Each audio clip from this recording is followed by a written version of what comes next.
Hello friends, this is Satvinder Bhatia from Sukhmani Immigration Services, Brampton, Canada. I'm a regulated and licensed Canadian immigration consultant. Today's video is very special because I am sharing with you 10 most common reasons for visitor visa refusal.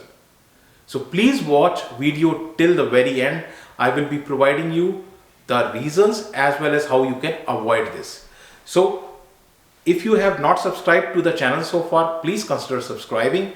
We talk a lot about Canadian immigration news update on this channel, and if you like the video, share it with your family and friends so that they can also benefit. So without further delay, let's get started. Today's video, as I have told you, is reasons for visitor visa refusal.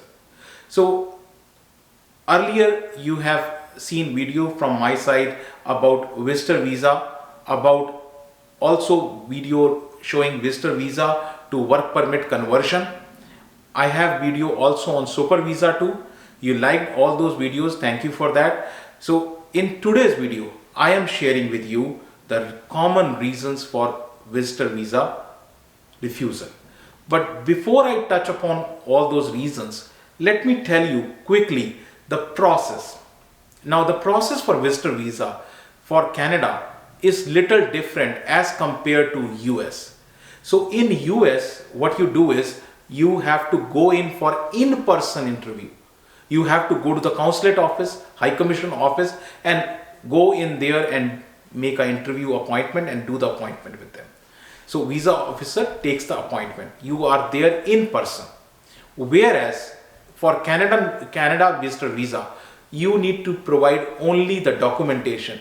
Usually you are not asked to come in person. So that is very important, and that's where the difference is. Why difference? Because you cannot explain anything. Only your file needs to explain. So visa officer cannot cross question a document, right? He will either refuse it or accept it and provide you with visa, or he will ask a query, right? So these things will happen, right? So it is very important to prepare a thorough file with proper documentation, as neither you are going to the visa officer nor I am going to the visa officer. Only our documents are going to the visa officer. So that is why, that is the point where most people lack and they land up with refusal. So now let us look at the reasons for refusal. Before I tell you the reasons for refusal, right, below is the earth and above is the sky. A refusal can be anything in between. So there can be n number of reasons for refusal of visitor visa. So much, but I cannot take everything. So I am taking here 10 most common reasons for visitor visa refusal. So let's start looking at it. So the first one, which is lacking strong family ties to home country. So what happens is you will get an email or you will get a note from a visa officer stating that when your visa is refused, he will state that I am not satisfied that you will leave Canada at the end of your stay as a temporary resident, as stipulated in paragraph 179B. This is a regulation of immigration protection regulation. So what happens is 179, and then they say of the IRPR, which is a regulation I told you, based on your country of residence. So this based on thing, they always change. So now the reason what he has given is based on your country of residence. So if you have country of residence, say for example maybe India, Pakistan or something like that, so they need to see that how strong are your ties to that country, and how can you prove that you have a very strong ties to the country of origin or your home country, by showing that you have a good job, you have a stable job, you have a property in that home country, you have assets in your name in the home country, you have mortgage or home loans in your name in the home country, and you have good education. Education also plays a very important role in getting a visitor visa. Parents, kids or family members are back home. So suppose I am asking for a visitor visa and I have my parents, my family, entire family, my wife, my kids over here back home, and I am just going to Canada. So visa officer will definitely think, oh yeah, he has complete family right here in maybe India, Pakistan or wherever the home country is. So he will think that he has complete family here, and chances are then the visa will be granted, right? In comparison, if you have nobody here, right, or everybody is going together, the chances of visa are getting rejected are very, very high.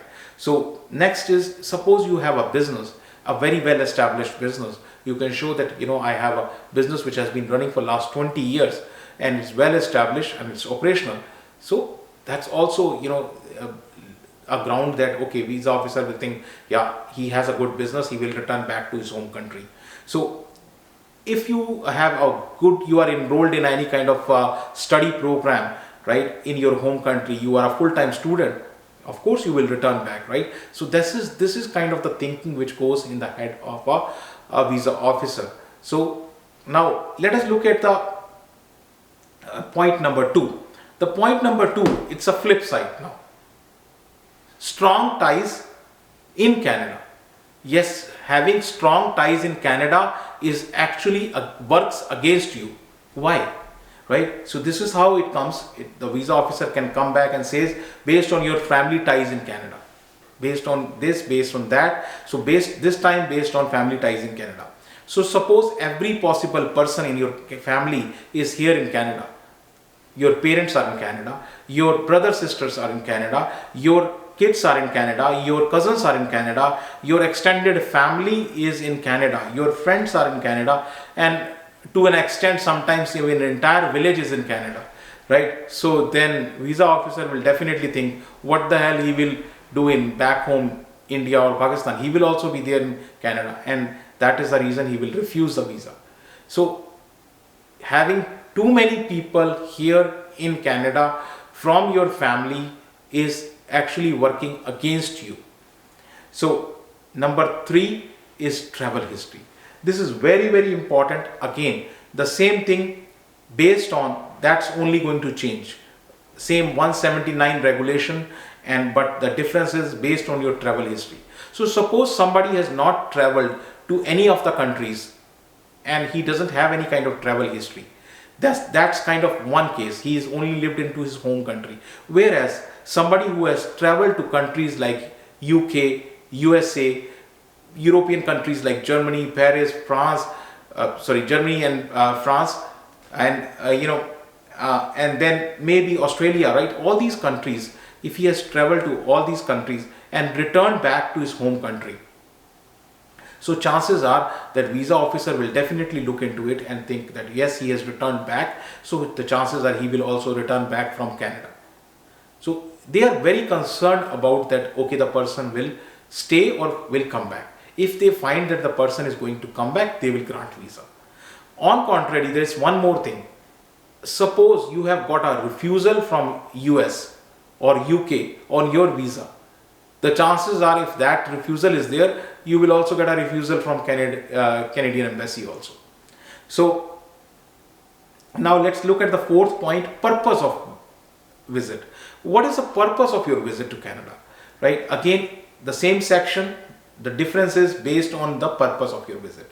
So case 1, look at the person who is coming to meet his family and friends for some special occasion, say a wedding, maybe a marriage anniversary, right? Maybe a birthday, a special birthday, maybe 70th birthday, 60th birthday of somebody, or he is coming for an engagement, he is coming for, say, housewarming, right? He is coming to provide care to maybe the elderly person or a pregnant lady, right? So those things, or he is coming on a business trip with complete itinerary and complete agenda.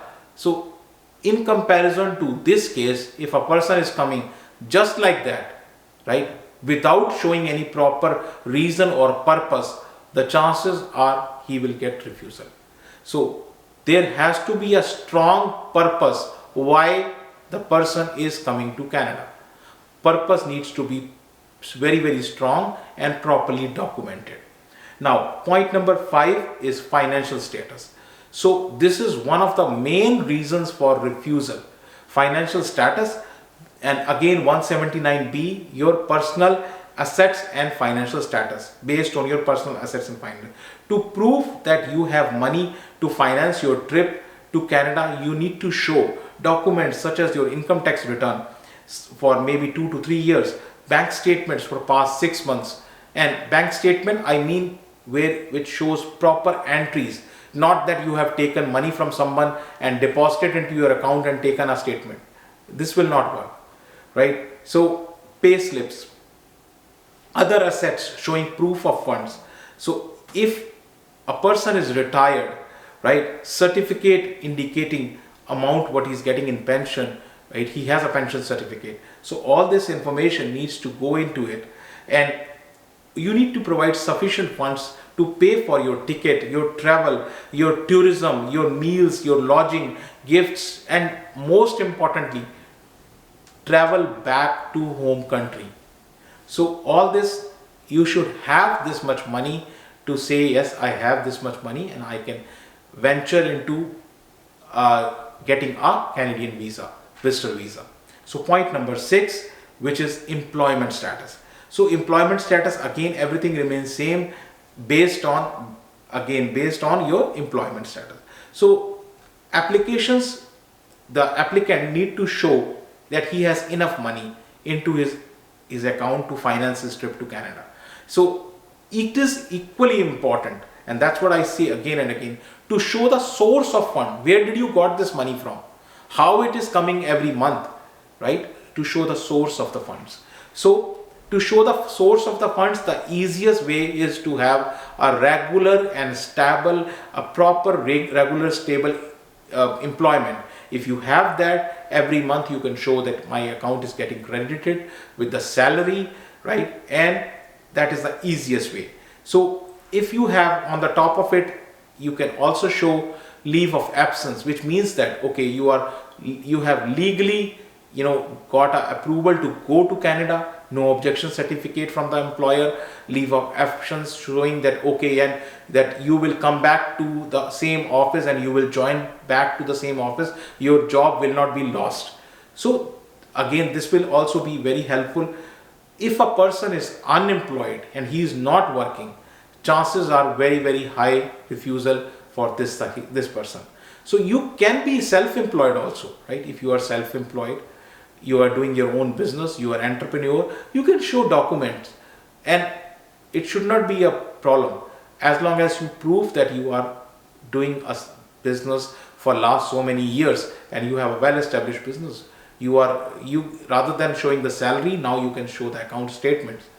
So there are ways to deal with this, right? Now, point number 7 is your proof of length of proposed stay. Now, length of proposed stay, as you know, again the same thing based on length of proposed stay 179B, again the refusal can come. So visitors are allowed to stay in Canada for a period of 6 months, right? On the form, if you say, oh, I need to go to Canada for 6 months, that is again a reason for refusal. You need to tell the purpose for which you are going to Canada. Suppose you are going to Canada, say for a wedding. So you'll say, okay, I'm going for a month. You are going for a tourism. You can tell, okay, I'm going for 2 weeks, right? Rather than stating the complete, no, I will stay for 6 months. So that is a recipe for disaster. Don't do that. Whatever you think is the right period of your stay, put that and provide kind of evidence for that. So if you put the entire time, it becomes suspicious and it becomes a ground for refusal. So now point number 8, which is host documentation. This is very, very important. Why? Because for getting a visitor visa, so somebody is inviting you. So on the home country side, there is an applicant who is planning to come to Canada. In Canada, you have a sponsor. who is sponsoring you to visit Canada.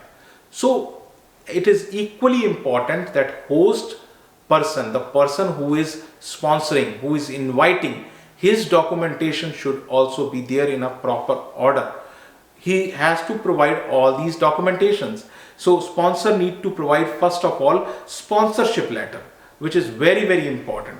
And sponsorship letter, if a poorly drafted sponsorship letter is there, very high chances of refusal.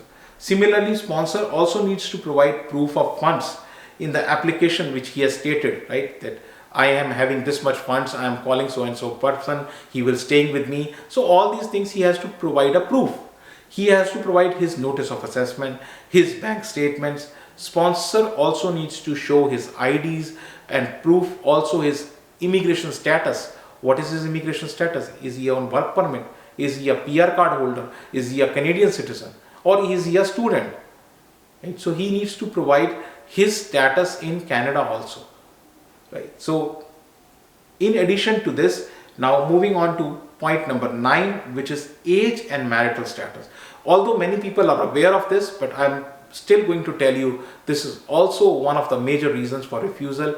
If you have a person who is under the age of 25, say between 18 and 25, he is unmarried, and of course he has relatives in Canada, and on the top of it he is not working in the home country or not studying full time, so very, very high chances of refusal, because visa officer can clearly identify that this person, if he goes to Canada, will settle there, he will not come back, and the chances of refusal go very, very high. So lastly, point number 10 is misrepresentation. And misrepresentation, the only thing I can say, it's a big topic. I cannot cover entire of it, but what I'm trying to say in short is, do not ever forge your documents. Do not misrepresent knowingly, unknowingly. Please do not misrepresent. It is a crime, and you can be banned for 5 years, and you can also be fined for this. So misrepresentation, directly, indirectly, is withholding. You hold the information, and that could impact the decision.